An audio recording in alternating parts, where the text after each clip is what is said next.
Assalamualaikum warahmatullahi wabarakatuh.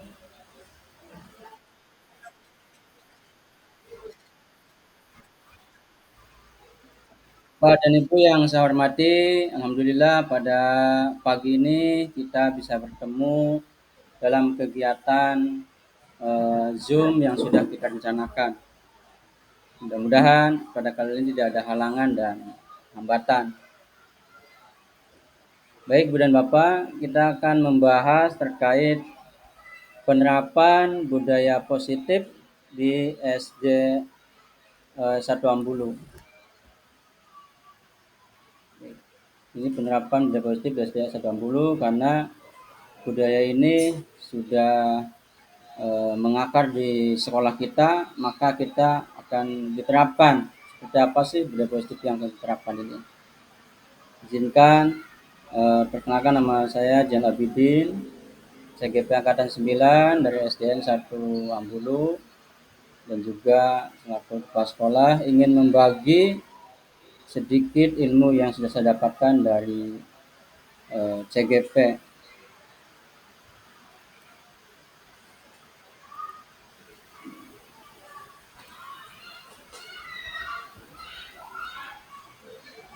Perkenalkan, nama beliau adalah orang yang hebat yang sudah memberikan motivasi kepada saya, yaitu Ibu Nunung Pemalasan SPD sebagai fasilitator.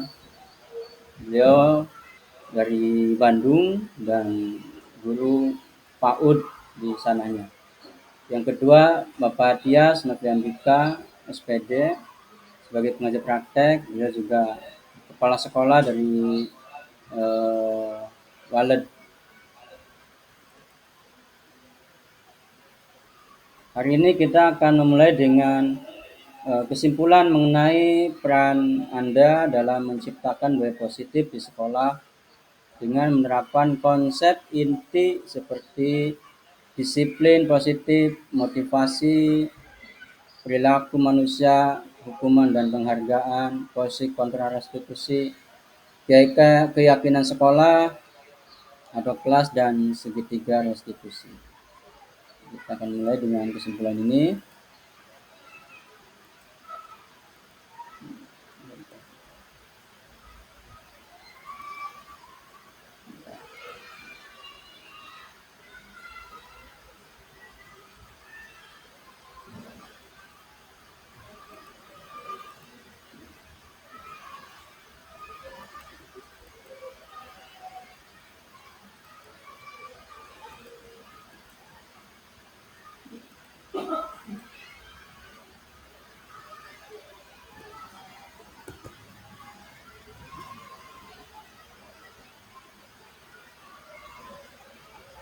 Langsung aja lah ke sini.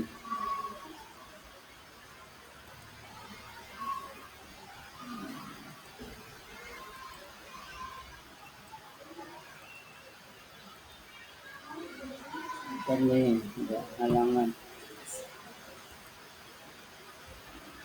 gangguan. Bentar. Kita lanjutkan. Kesimpulan peran saya dalam menciptakan budaya positif di lingkungan sekolah. Kesimpulan adalah seorang guru dapat menciptakan budaya positif di lingkungan sekolah. Apa sih budaya positif di sekolah? Yaitu dengan menerapkan konsep-konsep inti seperti disiplin positif, motivasi, perilaku manusia, hukuman dan penghargaan. Posisi kontrol restitusi, keyakinan sekolah atau kelas, segitiga restitusi. Ini mungkin materi yang baru buat kita, tapi sebenarnya sudah dilaksanakan di sekolah SD 1 Ambulu, hanya saja mungkin belum ketemu teorinya. Kita akan membahas ini sampai ke depan. Bapak dan Ibu yang saya hormati, disiplin positif adalah menanamkan motivasi pada murid-murid untuk menjadi orang yang mereka inginkan dan menghargai diri sendiri dengan menilai atau dengan nilai-nilai kebaikan yang mereka percaya dan hargai. Ini yang disebut disiplin positif.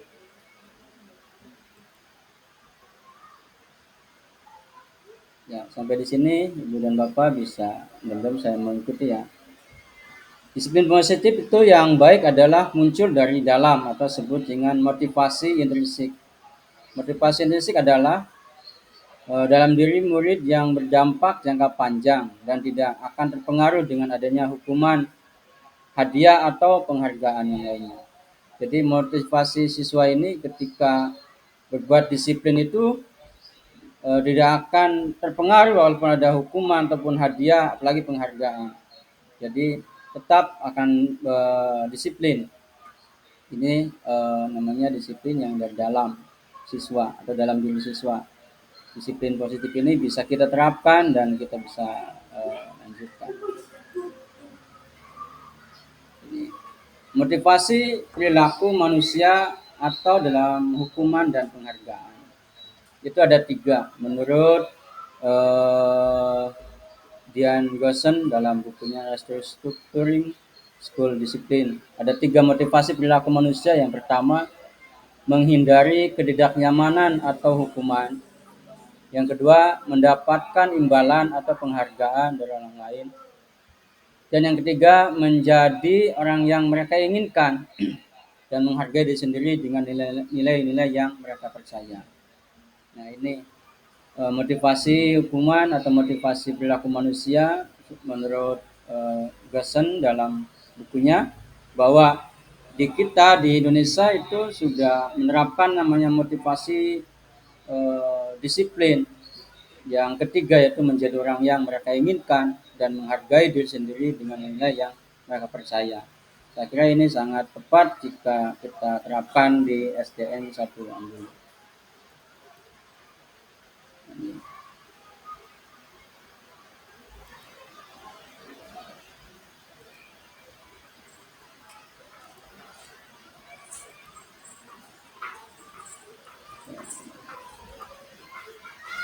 Fungsi kontrol restitusi.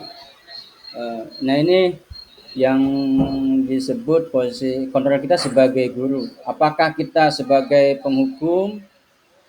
Apakah kita merasa bersalah? Jadi siswa ini seolah-olah merasa bersalah dengan posisi kita. Apakah kita sebagai teman kita dengan siswa ketika ada masalah? Apakah diajak sebagai teman? Apakah kita sebagai memantau siswa dalam kegiatan-kegiatan? Dan yang kelima adalah posisi sebagai manajer yang menstabilkan keadaan lingkungan. Ini posisi ini nanti kita akan bahas lebih lanjut lagi di ke depan. Ini hanya teori sepintas saja. Ini kebutuhan dasar manusia. Kenapa ada hubungannya apa sih antara disiplin positif dengan kebutuhan dasar manusia? Yang pertama, bahwa manusia membutuhkan survival. Yang kedua, manusia membutuhkan love, belonging. Dan ketiga, manusia juga membutuhkan freedom atau kemerdekaan, kebebasan kalau di sekolah. Yang keempat, manusia juga perlu dengan adanya fun atau kebahagiaan, kesenangan. Dan yang kelima, manusia membutuhkan power atau kekuatan atau kekuasaan. Nah, ini adalah kebutuhan kita sebagai manusia. Mudah-mudahan kebutuhan-kebutuhan ini bisa kita capai untuk mendisiplinkan siswa, karena akan berpengaruh kebutuhan kita dan dasar kita dengan disiplin siswa, bahkan disiplin diri kita sendiri. Kalau kebutuhan-kebutuhan ini belum terpenuhi, maka akan terpengaruh kepada kondisi atau kedisiplinan kita di sekolah. Lanjut. Untuk meyakinkan itu maka ada yang disebut keyakinan sekolah atau keyakinan kelas. Apa sih keyakinan kelas atau sekolah? Yaitu keyakinan kelas bersifat lebih abstrak daripada peraturan yang lebih rinci dan konkret. Keyakinan kelas berupa pernyataan-pernyataan universal. Pernyataan keyakinan kelas senantiasa dibuat dalam bentuk positif Keyakinan kelas hendaknya tidak terlalu banyak sehingga mudah diingat dan dipahami oleh semua warga kelas. Keyakinan kelas sebaiknya sesuatu yang dapat diterapkan di lingkungan tersebut. Semua warga kelas hendaknya ikut berkontribusi dalam pembuatan keyakinan kelas lewat kegiatan curah pendapat dan sebagainya. Yang ada bersedia meninjau kembali keyakinan kelas dari waktu ke waktu. Jadi Bapak dan Ibu yang saya hormati, bahwa kita mungkin biasa dengan tata tertib di kelas atau tertib di sekolah. Maka nanti kita akan bagaimana cara meyakinkan anak-anak bahwa betul bahwa tata tertib itu harus diterapkan, tapi harus diyakinkan kepada siswa bahwa itu harus dilakukan dengan sebaik-baiknya. Makanya disebut keyakinan kelas atau keyakinan sekolah. Ini keyakinan kelas dan keyakinan sekolah yang tadi kita sebutkan bisa diterapkan dengan cara apa, bertemu. Nanti kita akan praktekkan bagaimana membuat sebuah keyakinan kelas dan bagaimana membuat sebuah keyakinan sekolah. Kalau untuk keyakinan sekolah itu bergantung dengan atau berhubungan dengan visi misi sekolah, dan sedangkan untuk keyakinan kelas kita akan bicara dengan siswa-siswa seperti apa sih kita nanti. Dan Ibu, inilah segitiga restitusi yang biasa atau yang sudah kita gunakan setiap hari. Hanya saja mungkin penerapannya akan berbeda dengan teori ini. Segitiga ini adalah segitiga yang akan menyelesaikan permasalahan-permasalahan kita kepada anak, baik anak kita di sekolah pun anak di rumah. Karena saya sudah menerapkan berkali-kali dengan segitiga restitusi ini, maka hasilnya akan sangat luar biasa. Yang pertama apa? Restitusi segitiga itu adalah sebagai alat pedoman untuk menyelesaikan permasalahan atau kasus-kasus yang ada di sekolah. Yang pertama adalah menstabilkan identitas. Apa sih yang harus kita laksanakan dalam menstabilkan identitas ini? Yang pertama adalah kita bisa mengatakan atau menyampaikan kepada siswa dengan berbuat salah itu tidak apa-apa. Ini menstabilkan kelas. Ya. Selamat datang Ibu Dian. Terima kasih.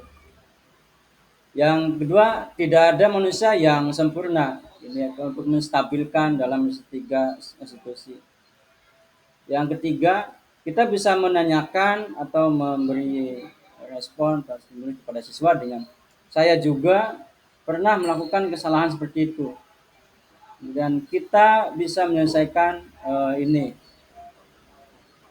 Kemudian Bapak dan Ibu tidak tertarik mencari siapa yang salah, tapi Bapak dan Ibu ingin mencari solusi dari permasalahan ini.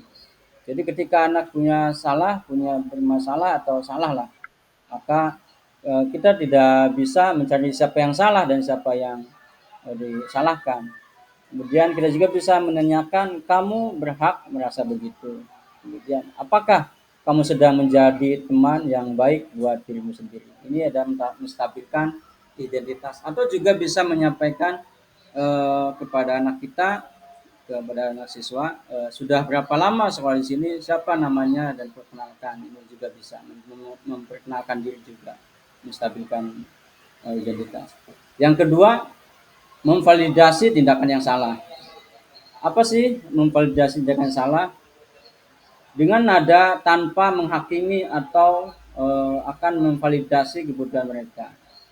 Jadi biasanya kita ketika ada anak yang salah atau kurang pas dengan tata tertib yang kita buat, nada kita akan selalu muncak atau meninggi. Nah, ini namanya menghakimi, ini namanya memvalidasi yang salah. Ya, ini bias cirinya seperti itu. Kemudian apa yang harus kita lakukan? Yang pertama adalah kita bisa menanyakan, padahal kamu bisa melakukan yang lebih buruk dari ini. Padahal kamu bisa melakukan yang lebih buruk dari ini. Ya. Contohnya, kalau misalkan kita sedang ada anak yang marah-marah kepada anak yang lain, kemudian sampai melemparkan misalkan apa yang dipegang, pulpen apa, itu kan mungkin lebih buruk, bahkan bisa lebih buruk lagi sampai dan sebagainya. Maka anak itu akan marahnya seperti itu. Kemudian kamu pasti punya alasan mengapa melakukan hal itu. Kenapa sih anak kita ini sampai berbuat seperti itu? Nah, ini alasannya apa? Ini namanya eh, mencari apa? Tindakan memvalidasi, menetralkan kesalahannya. Kemudian kita juga bisa menyampaikan kamu patut bangga pada dirimu sendiri karena kamu telah melindungi sesuatu yang penting buatmu. Lanjut, kemudian kamu boleh mempertahankan sikap itu, tapi kamu harus menambahkan sikap yang baru. Kemudian segitiga ya, sisi yang ketiga adalah menanyakan keyakinan. Pertanyaan bawah ini menghubungkan keyakinan anak dengan keyakinan kelas atau keluarga. Apa yang kita percaya sebagai kelas atau keluarga? Kemudian apa sih nilai-nilai umum yang kita telah sepakati? Nah, ini bisa kita yakinkan kepada anak-anak bahwa nilai-nilainya, nilai-nilai kebaikan itu harus dimunculkan. Dan apa bayangan kita tentang kelas yang ideal? Kita sering membayangkan kelas kita seperti apa. Dan kamu mau jadi orang yang seperti apa? Nah, karena itu penting untuk menanyakan ke anak kehidupan seperti apa nantinya yang mereka inginkan. Apakah kamu ingin menjadi orang yang sukses, bertanggung jawab, atau bisa dipercaya? Ini barangkali. Kemudian Ibu, segitiga institusi ini nanti kita akan lebih mendalam lagi bisa dengan praktek dan dilakukan di sekolah kita di SDN Satuan Ibu. Bapak dan Ibu yang saya hormati, sampai di sini apa ada yang bisa ditanyakan?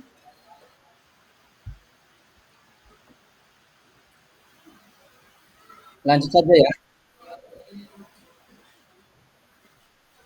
Ya, lanjutkan ya.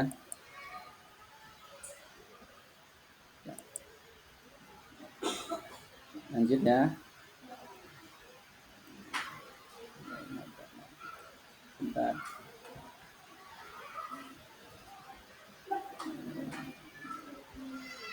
Sinyalnya rada ini, jadi melak-malik. Baik. Kemudian keterkaitan dengan materi yang tadi dalam filosofi pendidikan nasional dengan nilai peran guru penggerak dan serta visi. Ya, inilah kita akan bahas. Bapak dan Ibu yang saya hormati, semua materi dari CGP ini sangat bermanfaat jika saya bisa membagi ilmu kepada Ibu dan Bapak. Kelas kita akan menjadi kelas yang ideal, kelas kita akan menjadi kelas yang diharapkan oleh anak-anak kita, bahkan orang tua kita. Ini keterkaitannya barangkali ya. Dalam materi yang kemarin, ini saya rangkum dari 4 bab menjadi 1 bab. Kesimpulannya bahwa murid itu harus merdeka dalam belajar. Tanda merah itu. Kemudian murid juga harus meyakini bahwa ada nilai-nilai universal bagi anak. Apa sih nilai-nilainya? Yaitu profil pelajar Pancasila. Jadi profil Pancasila itu adalah sebagai nilai-nilai budaya bagi anak didik kita, di mana di nilai-nilai profil Pancasila itu kan ada yang namanya beriman, bertakwa kepada Tuhan Yang Maha Esa, ada yang namanya mandiri, kreatif, bergotong royong, dan global apa? Global ya apa namanya itu? Kebinekaan global itu juga merupakan budaya universal bagi anak yang disebut dengan profil pelajar Pancasila. Dalam kaitannya ini dalam sebuah bab 1 yaitu anak tumbuh dari berkembang sesuai kodrat alam dan zaman. Kita sebagai guru adalah harus menjadi among atau menuntun dan merawat tumbuh kembangnya anak. Kemudian kita berlanjut kepada nilai dan peran kita sebagai guru. Nilainya apa sih sebagai guru? Yaitu mandiri, inovasi, inovatif, kolaboratif, kemudian reflektif dan berpikir pada murid, eh, berpihak pada murid banget. Jadi ini nilai-nilai kita sebagai guru ada 5. Kita sebagai guru harus bisa inovatif, sebagai guru harus bisa mandiri, sebagai guru harus bisa berkolaboratif, karena kolaboratif itu adalah kerjasama dengan guru yang lain atau dengan yang lingkungan. Kemudian bisa merefleksikan dan berpihak kepada murid. Ya, peran apa sih yang kita perankan? Itu menjadi pemimpin pembelajaran. Kita sebagai guru harus menjadi pemimpin pembelajaran dalam kelas dan dalam sekolah. Menggerakkan komunitas praktisi atau teman-teman di sini. Kita setidaknya satu sekolah kita ini kita bergabung untuk membuat suatu komunitas bagaimana anak bisa berbuat sesuatu yang baik atau positif. Eh, Kemudian ada mendorong kolaborasi antar guru, mewujudkan kepemimpinan murid. Jadi kita diarahkan untuk bisa kepada siswa kita, kepada murid kita agar menjadi seorang pemimpin, pemimpin yang terdapat, pemimpin yang sesuai dengan profil pelajar Pancasila. Kemudian ada yang disebut dengan visi dari guru. Kita juga harus mempunyai misi masing-masing untuk ke depan. Seperti apa sih kita ini guru? Seperti apa nanti ke depannya? Yaitu melakukan pemetaan kekuatan dengan pendekatan model inquiry apresiatif. Kemudian ada inquiry apresiatif, ada mengidentifikasi kekuatan baik yang sudah berjalan di sekolah ini. Model kekuatan baik yang sudah berjalan di sekolah. Di awal tadi saya sampaikan bahwa di SD Ambulu ini masyarakatnya sudah menerapkan budaya positif, maka kita harus juga bisa menerapkan di sekolah dengan memakai budaya apresiatif, yaitu kekuatan baik yang sudah berjalan di sekolah. Kemudian kita juga harus, nah ini budaya positif, apa sih yang budaya positif? Kesepakatan kelas, disiplin positif, budaya positif, eksploitasi sistem, dan pembelajaran positif. Semuanya kita berpikir positif, maka akan menjadi siswa yang lebih positif lagi. Bapak dan Ibu yang saya hormati, sampai di sini apa ada yang bisa ditanyakan atau lanjut? Lanjutkan ya. Ya, siap. Kita lanjutkan ya. Nah, ini kesimpulan mungkin ya, barangkali ini refleksi kesimpulan materi yang tadi kita simpulkan. Disiplin positif adalah memotivasi murid menghargai diri sendiri dengan nilai-nilai kebajikan. Teori kontrol yang kita pakai yaitu teori penghukum, apa merasa bersalah, atau teman, pemantau, atau manajer. Teori motivasinya menghindari ketidaknyamanan, mendapatkan penghargaan, menghargai diri sendiri. Kemudian hukumannya atau penghargaannya pengaruh jangka pendek dan jangka panjang. Penghargaan tidak efektif atau merusak hubungan, menurunkan kualitas. Dan motivasi intrinsiknya ada dari dalam. Tadi sudah saya sampaikan di depan bahwa eh, budaya positif ini harus timbul dan berkembang di dalam diri sendiri, yaitu sebagai motivasi intrinsik di dalam siswa. Kemudian posisi kontrol sebagai hukum juga. Tadi saya jelaskan kebutuhan dasar manusia, sudah saya jelaskan keyakinan kelas dan juga restitusi kita sudah jelaskan. Kemudian ada konsep inti yang harus kita ajarkan, yaitu dari manajemen kelas yang efektif dan pendidikan yang berkualitas. Yang menarik bagi saya adalah bagaimana konsep-konsep ini dapat saling berinteraksi dan mempengaruhi satu sama lain dalam konteks pendidikan. Jadi dalam modul 4 budaya positif ini, antara modul 1 sampai ke 4 saling berkaitan dan saling berinteraksi. Ini sangat luar biasa, dan sangat luar biasa juga bila mana kita bisa menerapkan di SD Ambulu 1 ini. Yang kedua, memahami kebutuhan dasar manusia dan motivasi siswa untuk mencapai tujuan pembelajaran juga merupakan aspek yang menarik dan penting untuk ditekankan dalam pengembangan kurikulum dan pendekatan pengajaran. Ibu dan Bapak yang saya hormati, bahwa motivasi intrinsik kali-kali merupakan modal dasar untuk menciptakan budaya positif. Ini Bapak Ibu. Akhir ya, sedikit lagi Bu. Kemudian apa sih yang bisa ditarik atau apa sih yang menarik dari pelajaran hari ini? Semua konsep inti menunjukkan bahwa manajemen kelas dan pendekatan-pendekatan efektif melibatkan beragam elemen psikologis, sosial, emosional. Memahami faktor-faktor inti dapat membantu menciptakan lingkungan pembelajaran yang lebih baik dan lebih positif bagi siswa. Apa yang di luar dugaan, yaitu betapa kuatnya penghargaan dalam memotivasi siswa. Penghargaan yang diberikan dengan baik bijak bisa lebih efektif daripada hukuman dalam meningkatkan motivasi intrinsik siswa.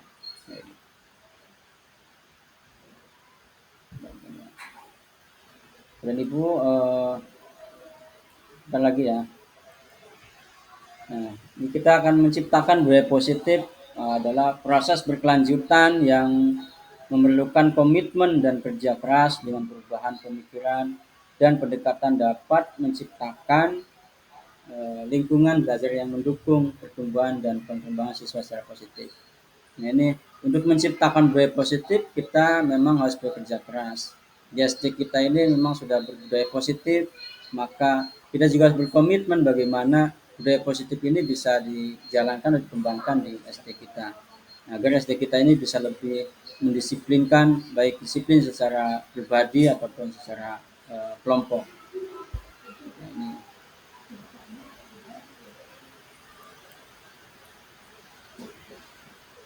Kemudian pengalaman bagaimana sih saya selama mengalami pengalaman atau mendapat manajemen kelas atau membangun keyakinan kelas. Siswa merasa bahwa mereka adalah bagian yang mendukung dan merangsang pertumbuhan. Yang kedua, pembinaan emosional empati tetap tentang tanggung jawab dan empati terhadap dampak tindakan mereka pada orang lain yang membantu dalam membangun keterlibatan positif. Jadi dalam menerapkan manajemen kelas juga harus ada sebuah keyakinan kelas terhadap siswa. Nanti siswa diajak bicara seperti apa sih kelas kita ini, seperti apa, bagaimana.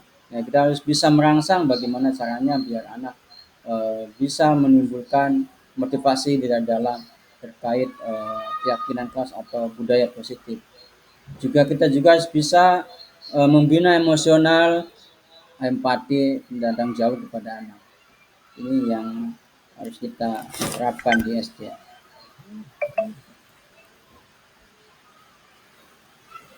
Bapak dan Ibu yang saya hormati, bagaimana perasaan kita manajemen kelas yang memasukkan pembinaan emosional dan empati dapat menciptakan lingkungan belajar yang lebih baik yang berdampak positif pada perkembangan siswa dan prestasi akademik mereka.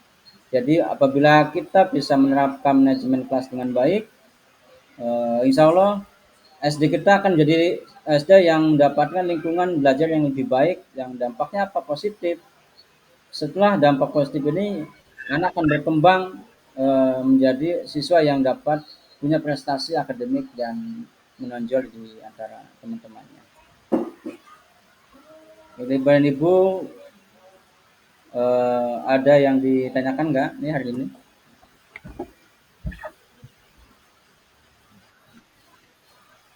Ibu Ibu Ika, Ibu Adang, Pak Agus, kemudian terima kasih dan Mufid. Baik, kita lanjut ke refleksi ya. Refleksi, mangga bisa bisa ditulis di dalam chat box atau mau menyampaikan langsung, mangga raise hand. Ya pertama apa yang didapat dalam materi kali ini? Dari awal saya sudah menyampaikan kegiatan-kegiatan bahwa terkait budaya positif, bagaimana refleksi yang Ibu dan Bapak dapatkan dari kali ini. Mangga.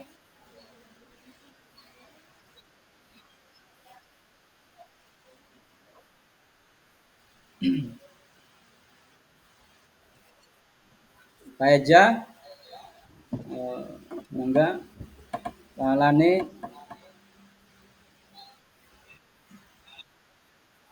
ya mangga nomor satu Pak.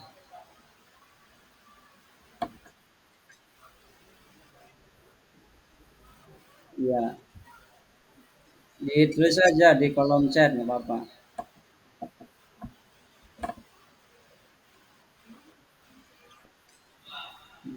Enggak.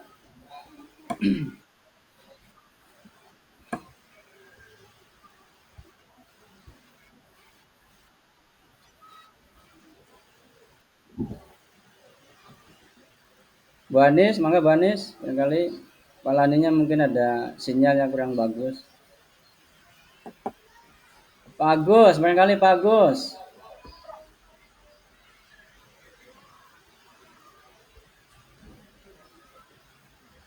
Ibu Dian, Ada Bu Fasihah, Fasihah, Fasihah. Enggak.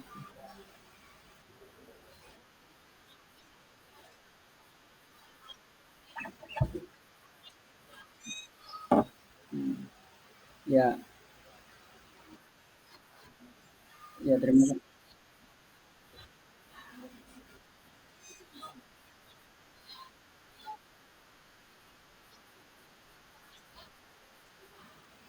Ya, jika anak tidak bisa memenuhi keyakinan kelas, bagaimana? Mangga barangkali ada yang bisa membantu pertanyaan dari Ibu Pasihah. Ada? Mangga Ibu Dian. Mangga Ibu Dian. Nah, mangga. Oh, dihukum. Katanya dihukum Bu Pasihah. Selain itu ada lagi enggak? Wah, jewer katanya.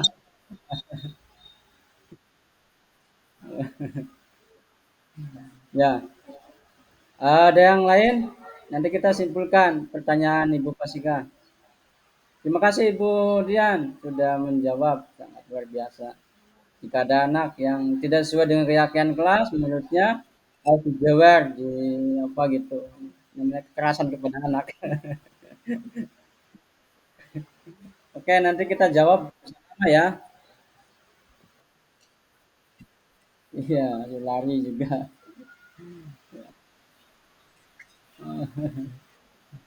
Ya. Mangga yang lain itu ada sebuah pertanyaan bahwa jika anak tidak sesuai dengan keyakinan kelas, bagaimana kita tindakan kita menurut budaya positif? Mangga Ibu Tia,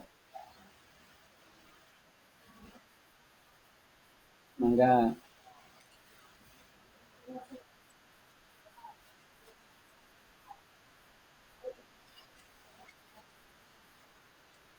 Iya,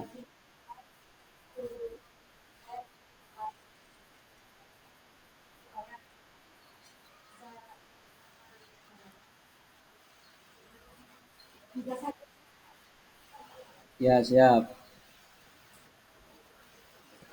Jadi menurut Ibu Tia bahwa jika ada anak melanggar atau tidak sesuai dengan keyakinan kelas, maka harus di apa ya apa dihukum ya, dihukum namanya, mengepel, menyapu gitu ya. Hmm, iya, gitu. Terima kasih. Saya akan mencoba apa sebelumnya ada yang mau menjelaskan lagi? Yang menjelaskan lagi nanti sebelum saya simpulkan. Bagaimana sih kita ya mangga Bu Oja, mangga Bu Oja. Gimana Ibu Dian? Masih ada tambahan atau sanggahan gitu? Nggak terima gitu kalau digituin anak kita. Hmm,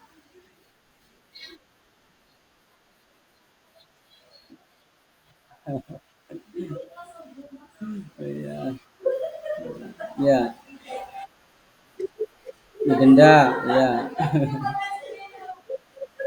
Hmm. Baik, sebelum melebar saya akan menyimpulkan ya pertanyaan Ibu kasih saya, Bu. Izinkan saya menyampaikan beberapa jawaban yang terakhir. Ya mudah-mudahan bisa di ini mungkin sebetulnya kita ada seorang anak jika sana tidak sesuai dengan keyakinan atau nilai kelas ya Bu Ipasika ya, atau lingkungan tertentu, apa yang akan kita langkah-langkah apa, langkah-langkah positif apa yang akan kita ambil? Yang pertama, kita akan komunikasi Bu, berkomunikasi dulu, berbicara dengan anak untuk memahami perspektif mereka dengan empati dan terbuka. Itu yang pertama harus kita komunikasikan. Yang kedua, jelaskan nilai-nilainya, nilai-nilai kelas kita ini. Kalau memang iya mereka anak ini tidak sesuai, maka harus jelaskan kembali, mengulang kembali penjelasannya. Jelaskan secara nilai-nilai dan keyakinan yang dipegang oleh kelas atau lingkungan tersebut. Sambil apa? Sambil mencoba memahami mengapa sih anak memiliki pandangan yang berbeda kan gitu. Yang kedua itu kita yang tadi komunikasikan, yang kedua menjelaskan nilai-nilai kebajikan yang ada. Yang ketiga kemudian kita bisa juga diskusi terbuka, ajak anak untuk berdiskusi secara terbuka tentang perbedaan pandangan dan dorongan atau mereka untuk berbicara tentang pendapat mereka. Anak ini berubah seperti itu, kenapa sih berubah seperti itu? Nah, kita ini harus berdiskusikan, harus berbicara. Kenapa berubah seperti itu? Kita akan tahu jawaban anaknya, mungkin bisa menerapkan dengan sedikit. Kemudian kelima, Ibu Pasika, ini jawaban saya akan mungkin akan ada 10 nih. Ada 10 jawaban yang akan disampaikan barangkali ya.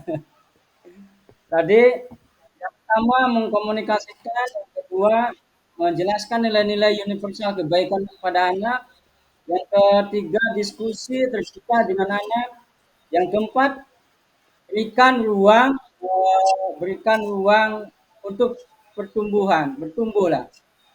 Ingat bahwa anak-anak itu atau anak-anak kita dah tumbuh dan berkembang, maka kita harus memberikan kesempatan untuk mengubah, ya, mengubah atau menyempurnakan pandangan mereka seiring waktu. Gitu.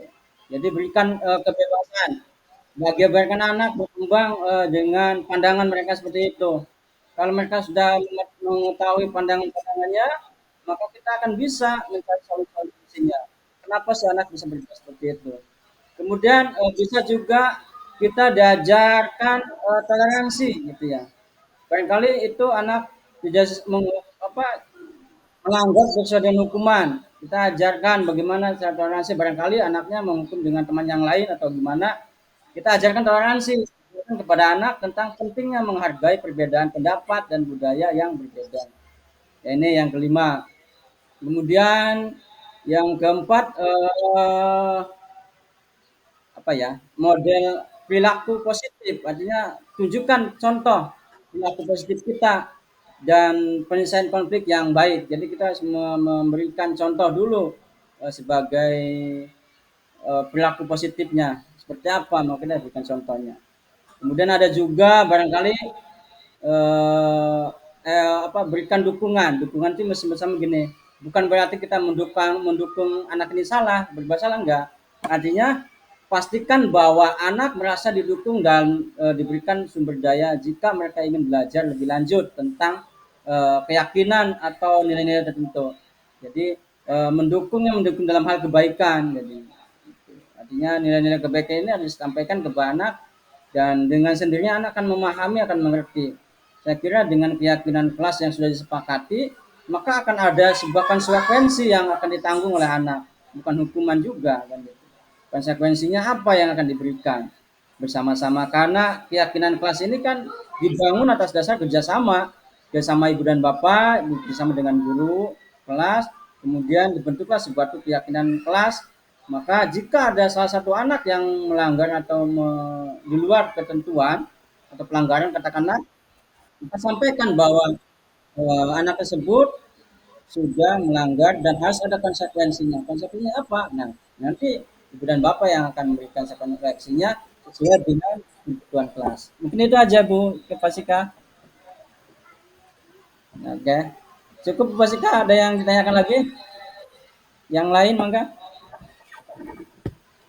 Lanjut ya ke refleksi yang kedua. Ini silakan di tengah-tengah boleh kita bertanya lah. Bagaimana cara kita menerapkan budaya positif di SD Ambului? Ambulu ini Ambulu ya, Ambulu satu maksudnya. Maksudnya Ambulu ya, Ambulu satu.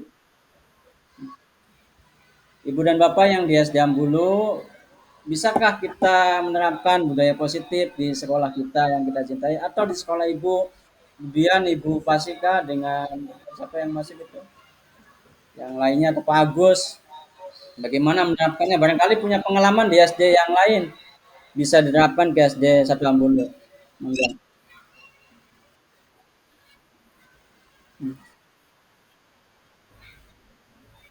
Bu Anies, gimana? Ada yang ditanyakan atau merefleksikan?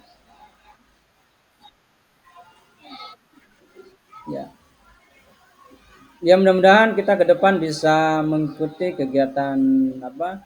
Refleksi ini untuk membuat keadaan sekolah kita menjadi lebih baik. Yang penting bisa menerapkan budaya positif. Kemudian yang ketiga, refleksi yang ketiga, Ibu dan Bapak, penyelesaian masalah apapun dengan restitusi segitiga bisa diselesaikan. Restitusi ini adalah alat atau model yang salah satu ya, bukan di antara atau salah satu dari penerapan menyelesaikan masalah di sekolah SD Sadambulu. Dan Bapak dan Ibu yang saya hormati, eh, refleksi kita sudah. Barangkali ada yang ditanyakan lagi, mangga. Waktunya tinggal 5 menit lagi. Ada yang tanyakan dalam kegiatan ini?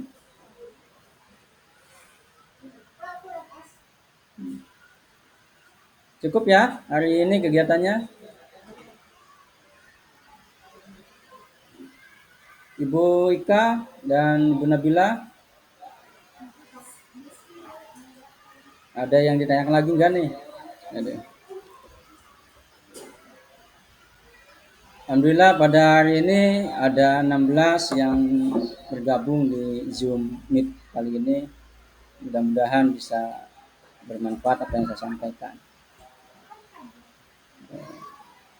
Baik, saya tunggu ya barangkali ada yang mau bertanya tentang materi yang tadi sampai selesai.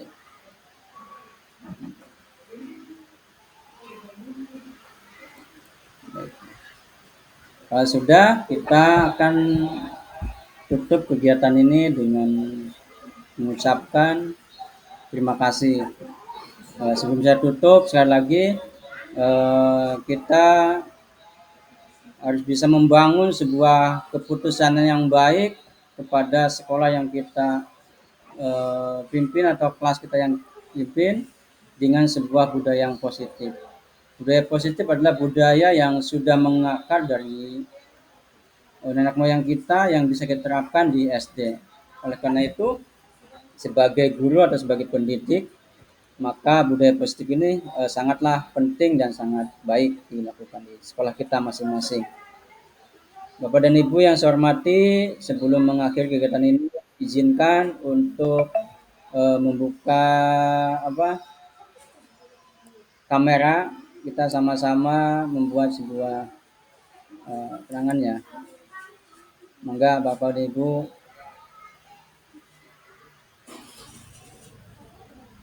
kita tutup dulu ya yang ininya. Tutup dulu. Oke. Peja, mangga Peja. Di foto Peja. Saya akan mencoba ya memotonya. Jadi lupa, lebih buka Word. Tadi dulu buka Word. Peja, bisa ya Peja ya? Enggak. Siap. Posisi biasa. Senyum lebar. Kalau ini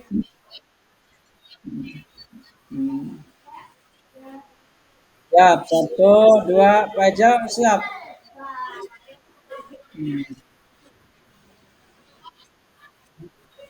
Dua, tiga.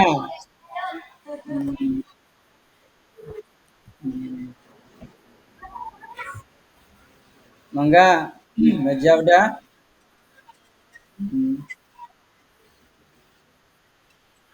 Oh iya. Habis ini Bu, habis ini, habis ini. Es briefing kita mulai lagi. Iya. Udah Peja? Kalau ini mangga kita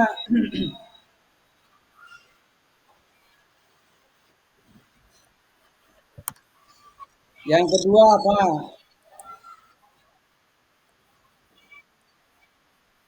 Yang kedua, mangga Peja dipoto lagi. Yang keduanya.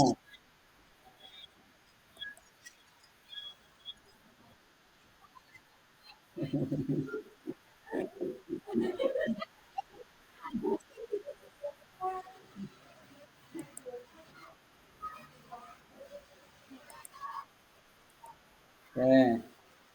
Lanjut Peja. Ibu Andarini selamat datang. Langsung foto Bu Andarini langsung.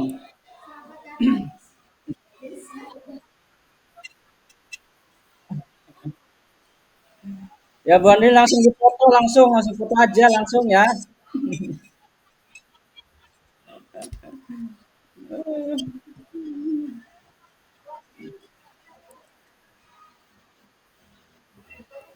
Nah,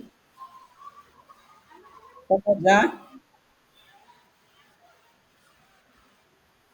Ya.